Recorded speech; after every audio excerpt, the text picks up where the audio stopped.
بسم اللہ الرحمن الرحیم۔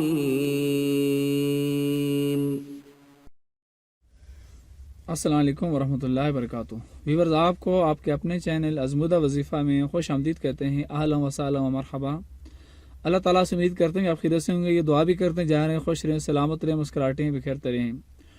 ویورز، آج ہم آپ کو بتائیں گے کہ ہمیں کینیڈا سے ایک سسٹر نے کال کی اور انہوں نے کہا کہ ہمیشہ میری کوشش یہ ہوتی ہے کہ میں وضو کی حالت میں رہوں اور وضو کے جو فیوز و برکات ہیں میں ان کو جو ہے نا وہ سمیٹوں اور ان سے میں مالا مال ہوں، اور میری کوشش یہ ہوتی ہے۔ لیکن اس کے باوجود میرا پرابلم ہے کہ ہمیشہ مجھے لیکوریا رہتا ہے اور بار بار وضو کرنا پڑتا ہے۔ کوئی ایسا انہوں نے کہا کہ کوئی ایسا ٹوٹکا یا کوئی ایسا نسخہ یا ایسا کوئی وظیفہ بتائیں تاکہ میں اس بیماری سے چھٹکارا مجھے نصیب ہو۔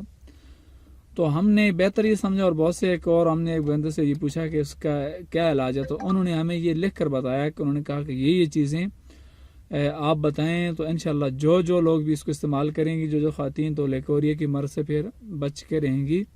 اور ہم نے صدقہ جاریہ سمجھتے ہوئے اس کو ایک آپ کے سامنے لے کر آئے ہیں تاکہ جو سنیں اور ہر ایک کو فائدہ ہو، تاکہ ہماری بہنیں جو ہے نا آرام سے نماز پڑھ سکیں اور آرام سے جو ہے نا وہ وضو میں رہیں اور بار بار اس تکلیف کی وجہ سے ان کو کوئی پریشانی نہ کرنا پڑے۔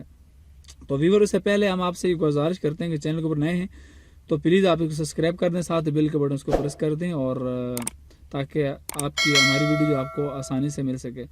تو آپ اس کو نسخہ نوٹ کر لیں کہ آپ نے کیا کرنا۔ وہ نسخہ یہ ہے کہ ازمودہ جو نسخہ ہے وہ لیکوریا کے لیے آپ نے یہ کرنا ہے کہ اتنی چھوٹی سی یعنی کہ دیسی کشمش آپ نے 21 دانے اس کے روزانہ صبح کے وقت کھانے ہیں، اور ناشتہ سے پہلے یا بعد میں کسی بھی وقت آپ اس کو کھا سکتے ہیں، اور 41 دن تک آپ نے اس کو کھانا ہے۔ تو انشاءاللہ تعالی لیکوریا کو جڑ سے ختم کر دے گی یہ، اور لیکوریا کا نام اور نشان بھی نہیں رہے گا، اور جس پریشانی کی وجہ سے لوگ پریشان ہیں، جس لیکوریا کی وجہ سے، اور جو پریشانی ہے انشاءاللہ وہ ختم ہو جائے گی۔ یاد رکھیں، دیسی کشمش 21 دانے روزانہ صبح کے وقت کھائیں، اور بہت سے لوگ کہتے ہیں کہ ہم ناشتے کے بعد کھائیں یا ناشتے سے پہلے کھائیں، یعنی جب بھی آپ کھائیں، یہ کوئی آپ کے لیے پابندی نہیں ہے۔ تو ہم مشورہ آپ کو یہ دیں گے کہ آپ ایسا کریں کہ 41 دن اس کا ٹائم ہے، 41 ڈیز کا، تو آپ 20 دن پہلے کھائیں ناشتے سے اور 20 دن بعد میں کھائیں۔ اس طرح کا فرق پڑ جائے تو فابیہ، اگر ایسا فرق نہ ہو تو پھر آپ ایسا کریں کہ ناشتے سے پہلے کھائیں اور پھر ناشتے کے بعد بھی کھائیں۔ تو انشاءاللہ یعنی تینوں طریقے آپ کے سارے آپشن موجود ہیں، جو بھی آپ کے لیے آسانی ہو تو کریں۔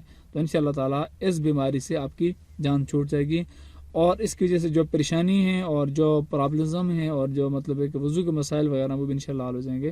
اللہ تعالیٰ کی بارگاہ میں دعا کہ اللہ تعالیٰ اس بیماری سے آپ جن کو ہے اللہ تعالیٰ ان کو محفوظ فرمائے۔ اللہ حافظ۔ تھینکس۔